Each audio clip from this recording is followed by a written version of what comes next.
आजच्या घडीला महाराष्ट्रातील जवळजवळ सर्वच धरणे भरली आहेत। मुसळधार पावसाने सर्वत्र धुमाकूळ घातला असल्याने सर्वत्र नदी नाले ओसंडून वाहत आहेत। त्यातच दहिवली येथील उल्हास नदीवरील पुलावरून पाणी वाहत आहे, त्यामुळे तेथील वाहतूक सध्या बंद करण्यात आली आहे आणि नागरिकांना घराबाहेर न पडण्याचे आवाहनही केले जात आहे। तसेच अनेक ठिकाणी खबरदारीचा उपाय म्हणून अनेक धरणांचे दरवाजे उघडून पाण्याचा विसर्ग नदीपात्रात करण्यात येतोय।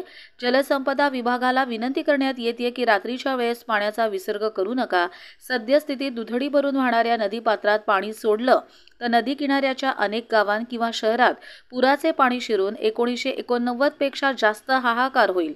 यात मोठ्या प्रमाणात वित्त हानी होईल आणि अनेक ठिकाणी जीवित हानी होण्याची शक्यता नाकारता येत नाही। प्रशासकीय अधिकाऱ्यांनी सर्व शक्यतांचा अभ्यास करून निर्णय घ्यावा अशी विनंती उदय पाटील यांनी केली आहे। यावर्षी पावसाळा मे महिन्यातच चालू झाला, म्हणजे दरवर्षीच्या तुलनेमध्ये एक महिना अगोदर पावसाळा सुरू झाला आणि अगदी पाऊस सुरू झाल्यापासून आज तागायत त्याने एक दिवसाची उसंत घेतली नाही। त्यामुळे महाराष्ट्रातली जवळजवळ सर्व धरणं भरली आहेत किंवा भरण्याच्या मार्गावरती आहेत आणि गेले 4-5 दिवस अतिप्रचंड पाऊस पडत आहे। सातत्याने पडणाऱ्या पावसामुळे धरणाच्या पातळ्यांमध्ये वाढ झालेली आहे आणि सर्वत्र नदी नाले सुद्धा तुडुंब भरत आहेत। अशा वेळेस धरणाचे दरवाजे जर उघडले तर मोठ्या प्रमाणामध्ये वित्तहानी किंवा जीवितहानी होऊ शकते।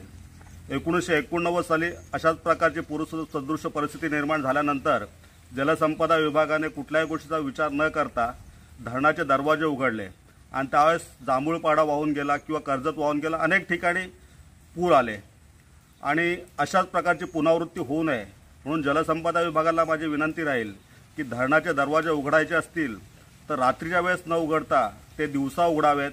सर्व नागरिकांना याची पूर्वकल्पना द्यावी, एकूण सारासार परिस्थितीचा विचार करावा आणि धरणाचे दरवाजे किती उघडावेत याप्रमाणे अभ्यास करून मगच तसं करावं। अन्यथा 89ची परिस्थिती पुन्हा या ठिकाणी उद्भवू शकते आणि जीवितहानी आणि वित्तहानी होऊ शकते।